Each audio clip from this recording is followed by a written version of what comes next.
I don't know, even back in well-run days, I would find errors just based on that because I would know what the results were supposed to Go on. be. I'm just having a problem No, with the sound. there's It's something not wrong coming through. there. But keep going. What do we want? I didn't know if you could focus the camera just on this. Just on. Oh, for him? Yeah, because it doesn't.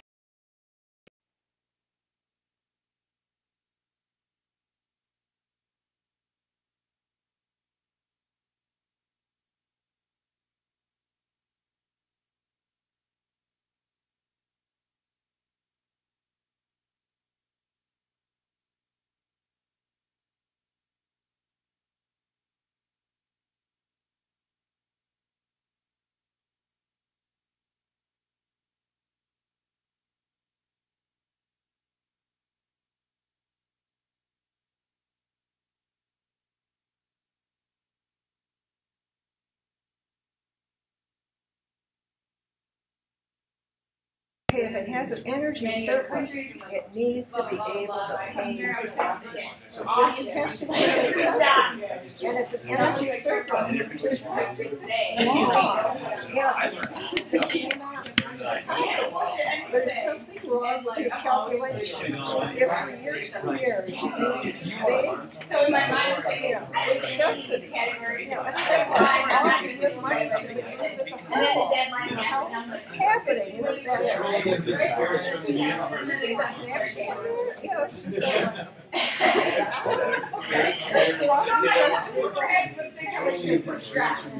and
risks, and this risk corresponds to the well-known events in 70s and in last years. But now the curve shows to have a low level boundary and a high level boundary. The low level boundary, the low price boundary, is slightly increasing, slightly and constantly increasing. Probably it is correlated to the increased exploitation of a resource which is more and more expensive. So the reason for this may be found in the fact that we are using different resources. We are exploiting different resources. If we have, as an example, only two levels of resources, we are passing from the green one to the red one with different price and ER or EI. And so the two levels you find in the plot are really corresponding to a practical phenomenon. You may go forward with respect to this simple representation because in general, when you use this kind of methods to represent dynamic variables, we find a regular behavior. As an example, limit cycles around the stable equilibrium. If you find a sudden change, a sudden variation in this regular behavior, this is generally due to phenomena as bifurcation, which have been studied in the last 40 years by a theory which is named the catastrophe theory, and which may be used for each kind of dynamic phenomenon. This is the typical 2D representation of the simplest of these catastrophes. There are 7 possibilities for the general case of catastrophe, and in this case, the catastrophe is correlated with the existence of an inflection point. In other terms, if you have two variables which are correlated by a function which has an inflection point, you will have two stable conditions which are indicated in this plot by 1n portion and 3n portion, while the 2n portion given to the value of its first derivative is unstable. And so the system will jump suddenly from the 1n level to 3n level, eventually following a regular pathway in which we have two catastrophic behavior. This theory has been used in the case of American spruce bodyworm to study what happens in American continent generally each 30 or 40 years. You have an explosive increase of the number of bodyworms, which is represented here on the vertical axis as N, while on S you have the density of the foliage on the trees. At the low level of number of bodyworms, you have a slight increase along the continuous line between the leaf density and the number of bodyworms. At a certain critical value T1, this may jump to the second level of the representation of the function. And now if you follow the area along this portion of the line, and at this point the number of bodyworms may become to decrease very, very slowly, and contemporarily it increases the density of the leaf. Arrived at the second critical point of T2, now it jumps again to the lowest level with a sudden decrease of the number of bodyworms, and the cycle may be followed in an anti-clockwise direction. Obviously, I show here the two representations: the representation in time, the representation in the following the portrait plot. And the equations for these systems are relatively simple because you have the rate of each one of the variables you have chosen, population of the bodyworms and the density of the foliage, and each one has a birth rate component and a hit rate component. For each one, there are some intrinsic parameters which may be chosen as the intrinsic growth of the bodyworms, or the beta P is the intrinsic width parameter of the same quantity, and the same may be done for the foliage density. All the other parameters are correlated with the carrying capacity of the system, and in this way we have a very good representation of the phenomenon. If we want to apply this kind of idea to our system, we have to choose what is the variable which may vary very suddenly. We have a few variables, among them we may choose, as an example, the total production, the ER/OEI, or the price. And only the price shows to have the characteristics of a really suddenly varied variable. And so we may change the equations of the same system, introducing here the number of variables as the price and the reciprocal of the foliage density as the ER/OEI. In this way, we have some natural tendencies of these quantities as the increase of price of the reduction of the ER/OI, which may be used in an extremely similar representation. The conclusion of this application is that we may represent in a plot in which we have on the horizontal axis the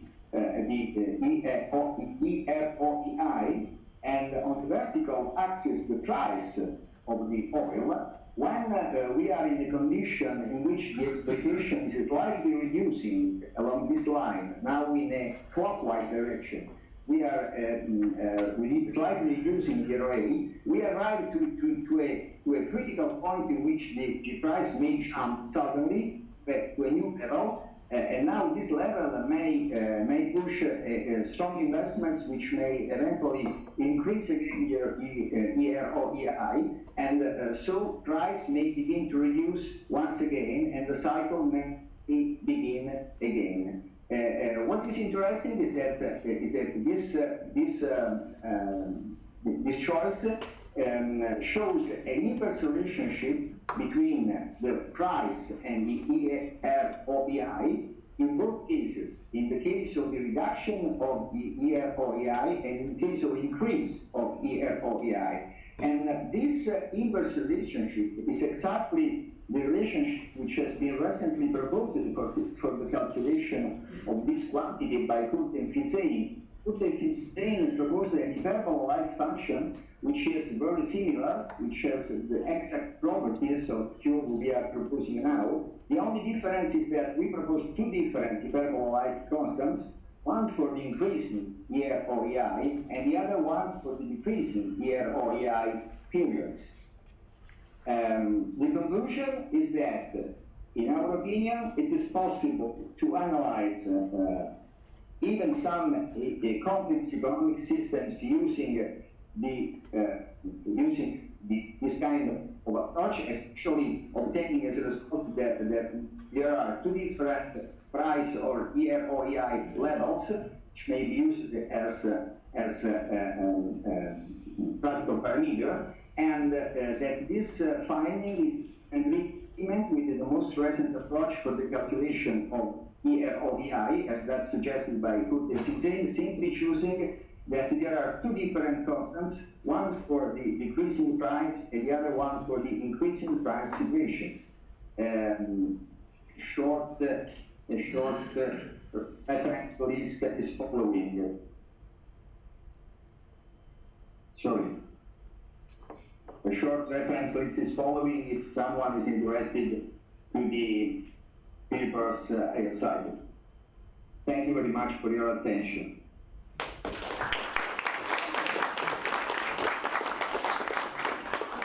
We have questions? Okay, you know what? The easiest way is if you come up here and ask the question yourself. So please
Michelle Arnold. Thanks, guys.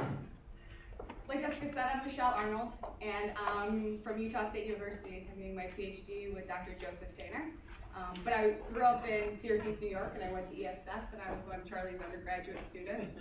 And I was at those early meetings in Moon Library. I actually organized a few of these. It was the first conference I ever went to. And what I really clearly remember is AJ getting up there presenting a paper during his master's and just like all hell breaking loose about people arguing. And AJ's like an assessment of what the data that was already out there. And everyone was arguing about boundaries and arguing with each other. Like, I did not want to be part of this whatsoever.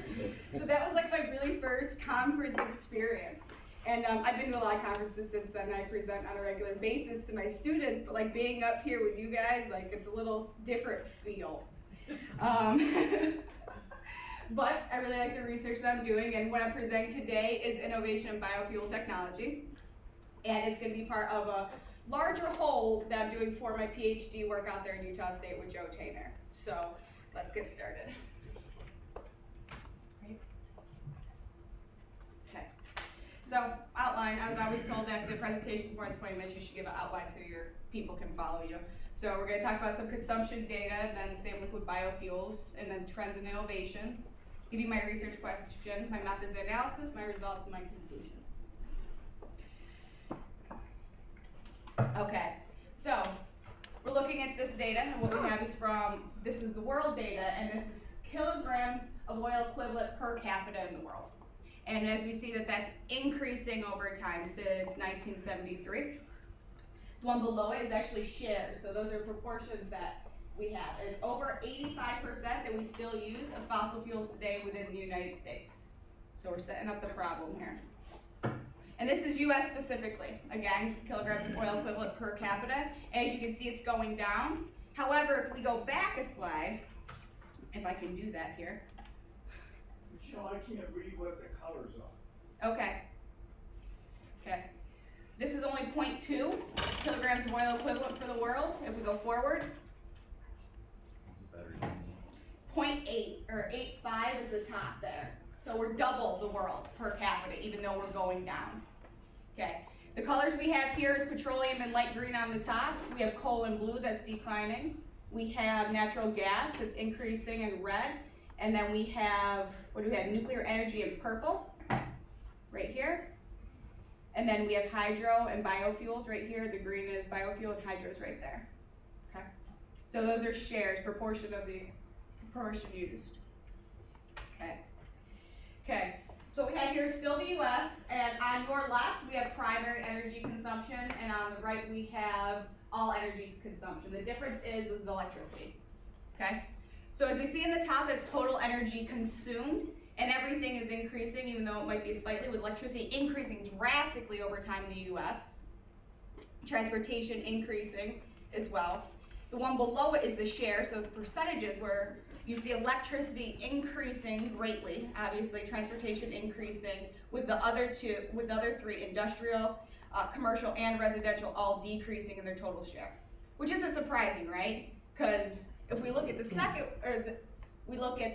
secondary right here, electricity is making up that difference. Those sectors are using more and more electricity, okay?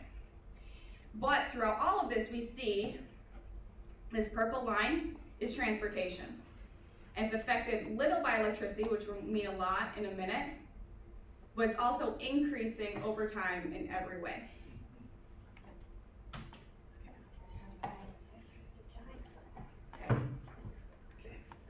Here's some IEA data. So we have 1973 on the left and 2005 on the right. On the top is the world data, and on the bottom is the US data. And this is for transportation. These are the changes that have been made in the last 40 years in regards to transportation. So throughout the world, we've decreased our petroleum dependency by 2%. In the United States, we've decreased it by 4%.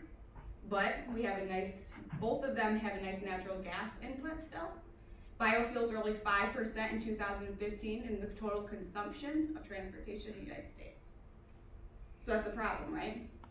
We have electricity that's being replaced by geothermal, wind, solar, all these other things. It might be a slow rate, but it's still going up. Biofuels, on the other hand, are still, or transportation is still highly dependent on fossil fuel inputs. Over 90%, and that's over a 40-year period. Okay, but that's okay, right? No. So, when we look at this and we're like, electric cars are gonna save it. If we're doing all this thing with renewables, electric cars can save this. The graph on the right here is showing, what I really want you to take a look at is the red dashes, which is the EV market share percent of annual car sales. So in regards to the United States, which is, I don't know if you can see my thing, which is right here, it's less than 0.5%. So low in biofuels, US is not taking out with electric cars. So here's that problem. But it's not a problem, because you know what? Technology is gonna save us. If you didn't know, it's gonna save us. Technology, efficiency, all of these things are gonna help pull us out of this dependency. It's gonna increase efficiency, it's going to allow us to use our reserves extended period of time. Innovation is indispensable, right? Indispensable in the world that we live in today. Okay. Some work that Dr. Strumsky and Joe Tainer did was looking at patent data. And what they did there is they gauged productivity and innovation through patents per inventor over time. Okay. These are inverse. So you have patents per inventor, and then you have average team size. So as patents per inventor goes down, you have average team size going up. And this is for all patents that they looked at over time, and it shows that patents per inventor is going down. So the innovation, the productivity is going down over time per individual. And this is for the energy scope. This is just for energy, so we have gas, power systems, solar, wind, and transportation. Similar trends, even though they're not the same rate, are also showing a decline in innovation when looking at patents per inventor. Okay. So that leads to my research question. So, do liquid biofuel innovation in the United States follow the same diminishing returns over time as overall energy patent data? And then, what are the policy implications of that if we can continue to invest in that direction? Okay. So here are the methods I used. So Debbie Strumsky at Arizona State has this really awesome model that she puts through the patent, or the U.S. Patent Service and trade. And we came up with a bunch of keywords that we were going to use with different spellings, because it can't just be one, right? With biofuel, you have to use a dash and a space and together, and it's a whole mess. So we came up with about 40 different words that we put through the system, and Debbie ran it for me. And it came out with 11,641 patents. Well, in any keyword search, that's going to pull stuff I don't want, right? So I got to go through 11,641 patents and read them and decide if they were within the scope of what I was looking at. And that took a nice year of my life. But I got to teach, so it was okay. And we looked at patents between 1976 and 2015, because that was when there was more material for it. We looked at ones before that we couldn't make determinations, so we eliminated everything between 1976. And these are the keywords that I looked at for first, second, and third generation biofuels. I split them up between those so I could make independent assessments, because when you're looking at first generation biofuels, the innovation trend might have drastically decreased. However, if you look at third generation, which has come on the scene later, it could still be decreasing at a different rate. So I split up in between the three of those.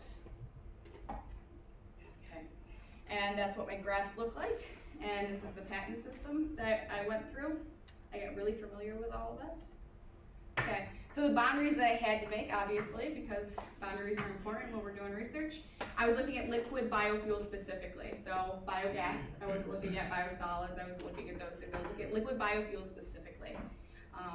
Used to produce liquid biofuels, used to increase fuel efficiency. These means like additives and lubricants and these things.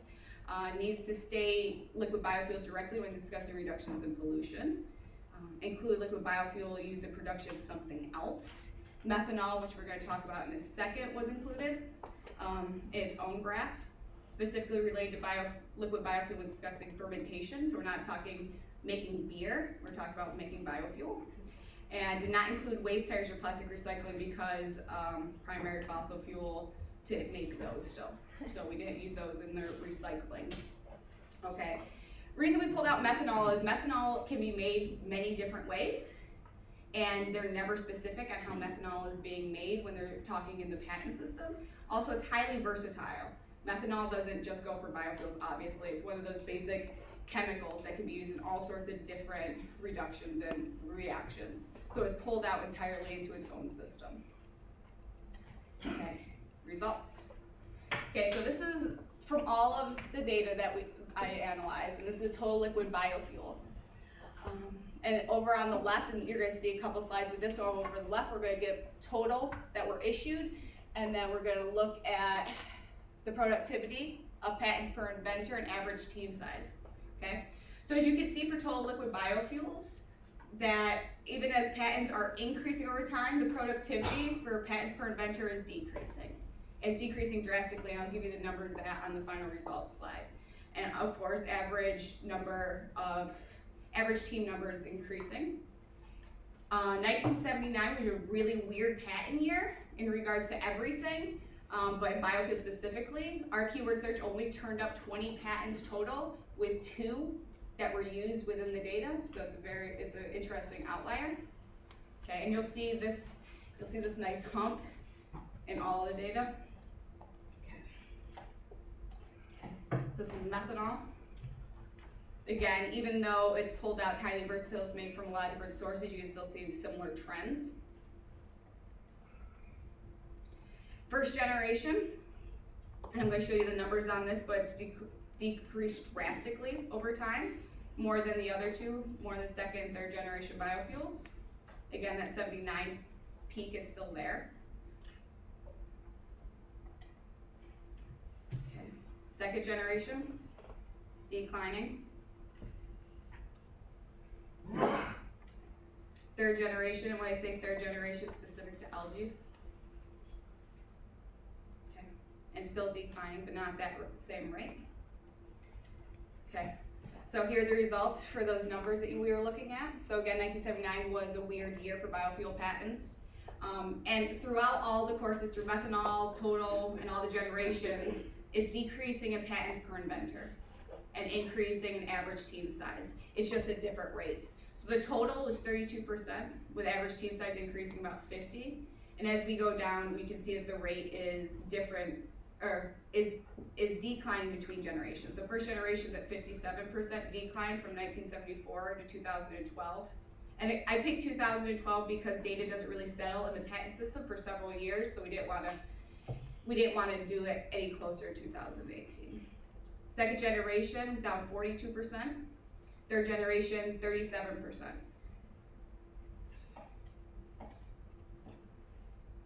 Okay. So some conclusions that we can draw from this. Liquid biofuel data over 39 years shows a similar decline in Strumsky et al. In their overall energy data. Methanol is extremely used in many industries, but still shows that decline. And all generations of biofuels decrease in their productivity, but not at the same rate. So third generation started at 0.8 in productivity, and while it did decrease about 3.2, it started at a higher level. So it's not nearly as low than other generations in 1974. And I fixed generations on the other slide, but apparently not this one, so sorry about that. These are patents? Yep, patents per inventor. So sorry about the typo. No, it's just. Not just you, everybody. Okay. So there we go. And those are my references. Thank you.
Jessica, he needs help.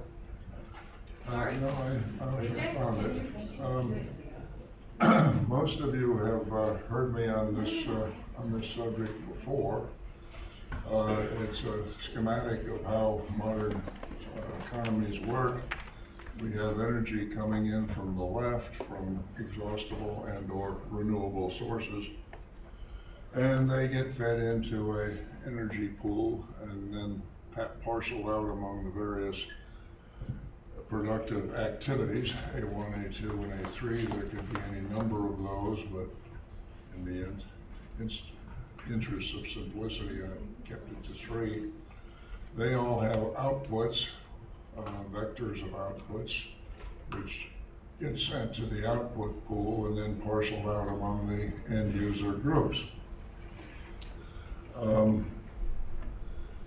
My preliminary results on that subject recently appeared in this obscure journal, and I call them preliminary because they shed no light whatever on what's going to happen after we exhaust the fossil fuels.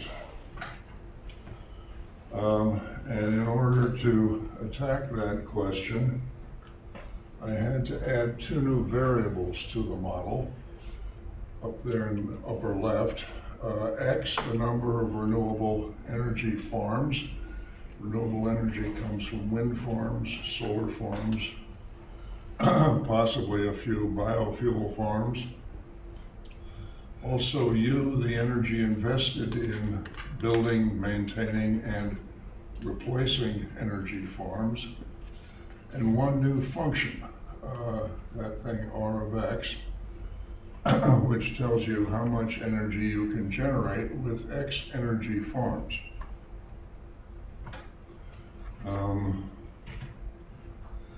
And R of X represents the greatest amount of energy obtainable from X energy farms, which means it's important not only how many energy farms you have, but where you put them. In order to get the maximum amount, you have to put them in the right places. Windmills have to go on the top of the hills. They can't go in the valleys in between. And the law of diminishing returns has to apply to R of X so that each time you increment X by an amount delta, you get a smaller vertical increase. You do get an increase, you keep on getting them forever, but they get smaller and smaller. We talk about the laws of thermodynamics and what they have to do with economics, but by themselves they don't tell you very much.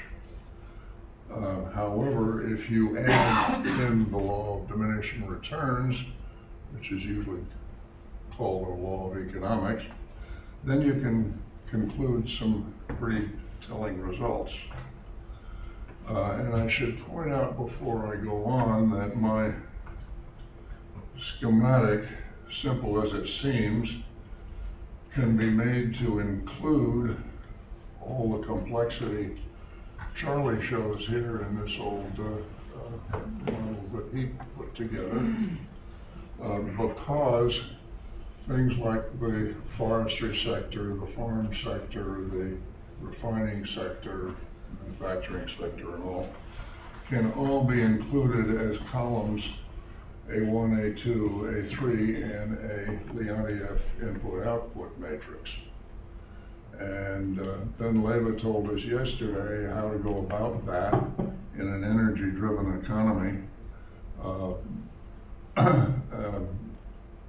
in what I thought was the best talk I heard here. But anyway, that's what I want to dwell on today. Give a name capital T to the time at which the last of the fossil fuels are exhausted. Can everybody hear me, by the way? Yeah. Yeah. Good. And after that, the energy czar, who may or may not exist, should consider maximizing this integral quantity subject to a constraint on the rate of increase or decrease of the number X of T of energy farms, subject to the constraint that you can't invest any more than you're putting out, since fossil fuels have been exhausted.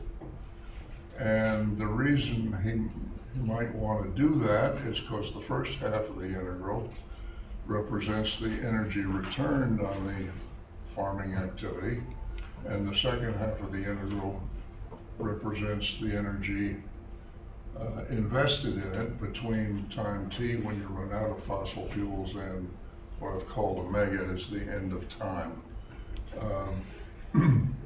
Some people write an infinity up there, but then you have to include a discount factor, and that confuses the analysis in my view. And these quantities, ER and EI, are exactly the constituents of ER and my EROI and my new favorite spelling, ER, energy return, on, little o, energy invested, which is just a fraction. And a solution to such a problem should include the optimal investment strategy, an explanation of the expansion and contraction of X of T under the influence of that said strategy, the maximum sustainable number of energy farms, because you have to maintain and replace energy farms as they wear out.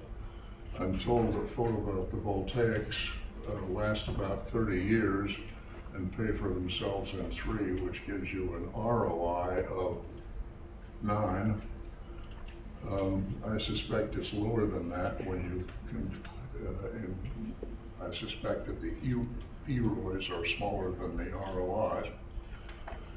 And finally, it should tell you something about the maximal amount of energy you can hope to generate, starting with an endowment X at any time at all after the exhaustion. And a picture is worth 1,000 words, or so they tell me. And so here's the investment strategy. If you have more than the ideal number of energy farms, you stop investing and let attrition take you down to that number. If you have less than the ideal number, you invest everything until you've got that many. And then you keep it at that level, investing just enough to replace the ones that wear out, until you get pretty close to the end of time. And then you stop investing, because it doesn't make any sense to build something that's going to last for 30 years if you're going to get 3 years use out of it. So that's why that horizontal line stops at the point A. Because you're dead, or why? What? Because you're dead, or why? Because you're dead, or why? Because there's no point in building something that you're not going to get to use for. Why? Because you're dead? No, because it won't achieve payout. You'll put more into it than it's going. They want to know where omega comes from. What? How do you know where where's omega? Where did omega come from? It's just a very large number. It's way out in the future. I don't know where it is, but it doesn't make too much difference, because you do the same thing until you get close to it, and then at the very end, you do something different. This pattern appears in lots of optimal control problems. It's known as a turnpike and feeder pattern. If I leave home to go to the Baltimore airport, I start at a point, call it X sub T there, and I drive to the freeway, and then I stay on the freeway until I get close to the airport, and then I get off at the exit ramp and follow feeders to my destination.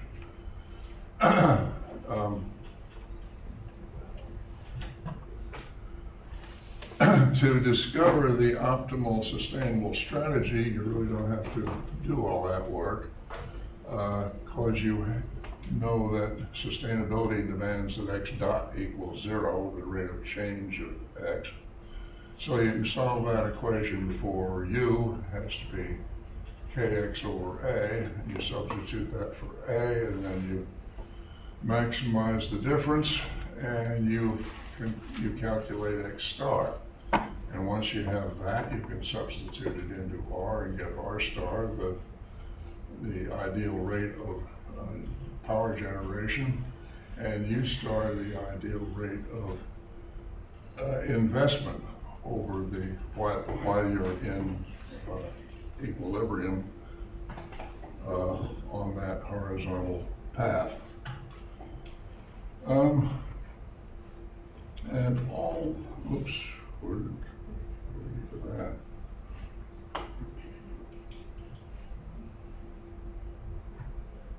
Lost something.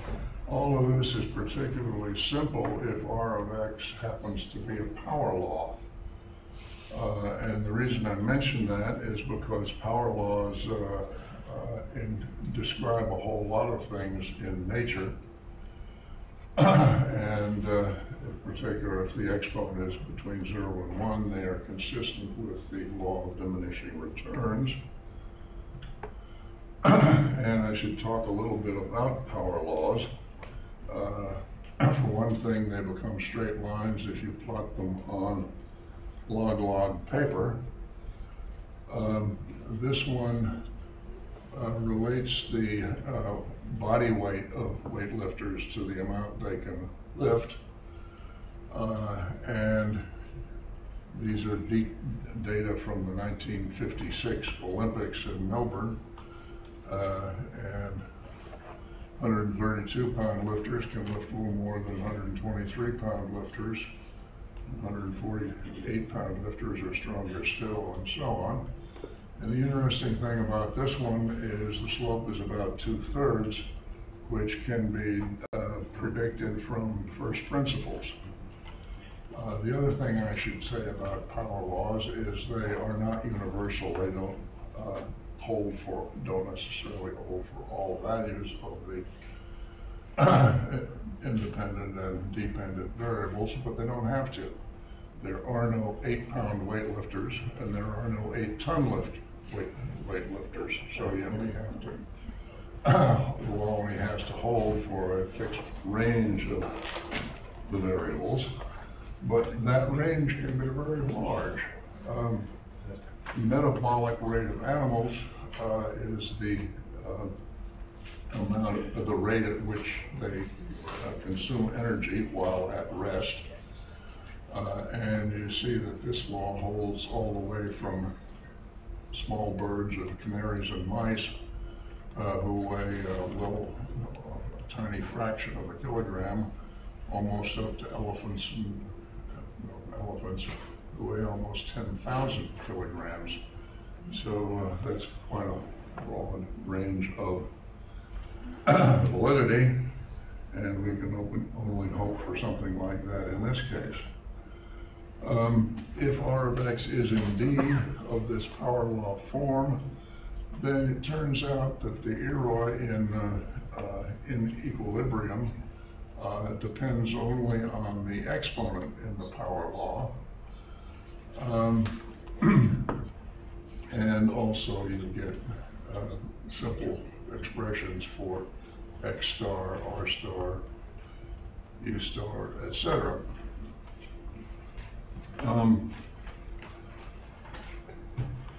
But T is still a long time in the future, and there's no physical impediment to the immediate construction of the ideal number of energy forms.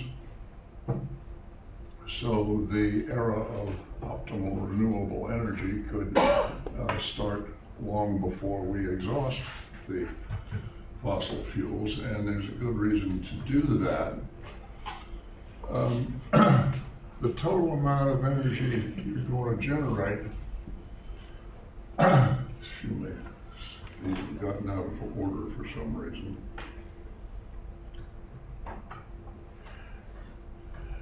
some reason.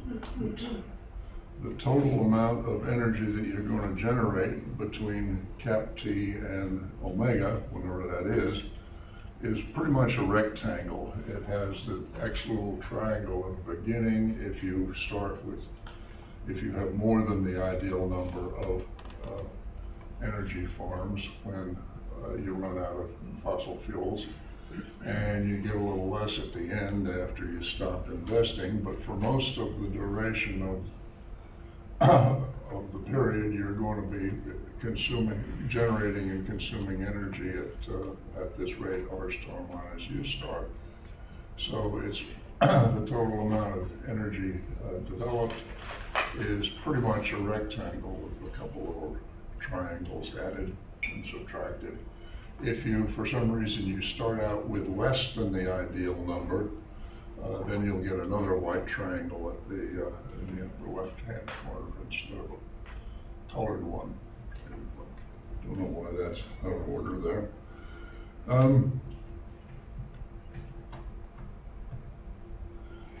But the point I'd like to make is that if there is an optimal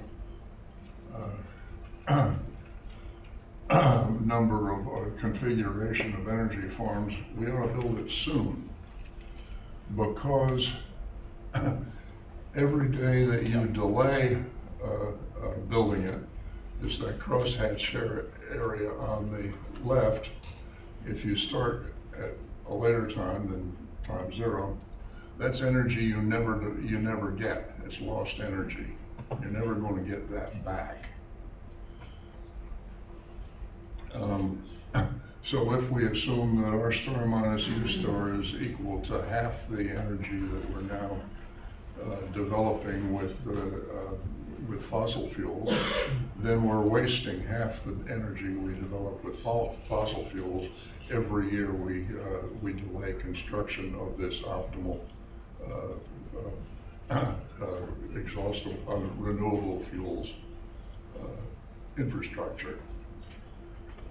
And that's quite a large amount.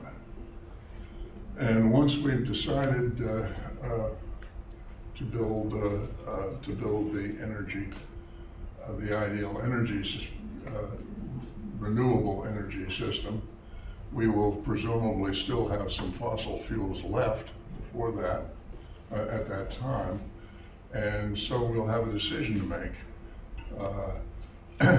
Each of those curved areas above the equilibrium block that was shaded in the previous picture has the same area underneath it, so it represents the same amount of fuel, fossil fuel to be burned after,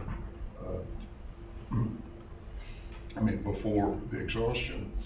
And we can burn it fast and get that high one that comes down quickly, or we can have one of these low ones. We can space out the use of that energy, fossil fuel energy, for a very long time. And so that's the main decision to be made here, is what to do with the fossil fuel that's left after we run out, after we've built the optimal renewable infrastructure.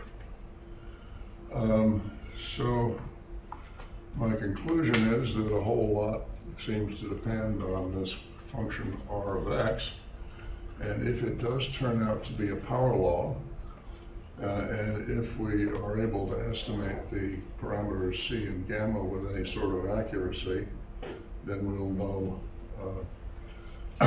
roughly what X star, R star, and U star are, and we would be able to make a plausible estimate of how much energy we're going to have to live on after the fossil fuels are gone.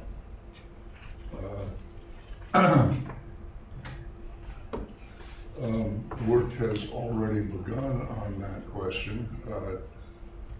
Charlie's study of the photovoltaic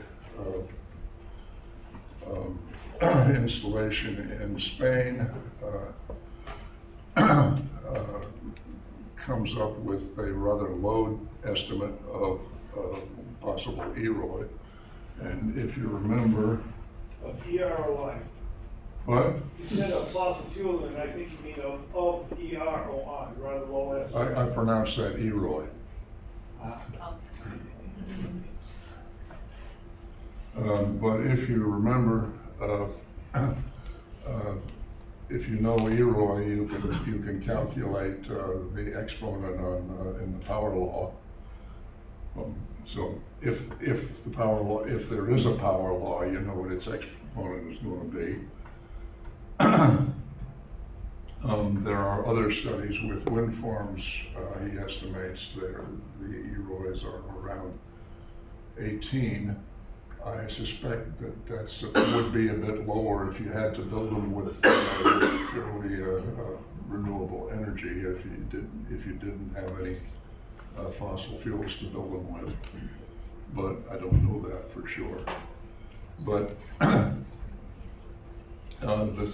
obviously the skills to calculate that power law, if there is one, are readily available at hand. Some of the studies have already been made.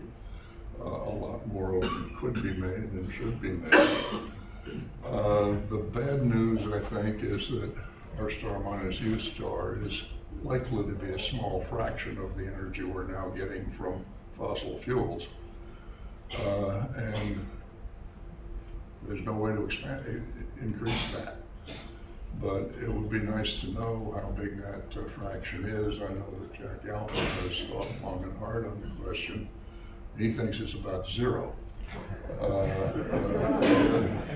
On the other hand, Gail Report tells us that we have to continue to increase energy per capita. So her estimate is infinity. And the rest of us, I think, probably fall somewhere in the middle. So, thank you.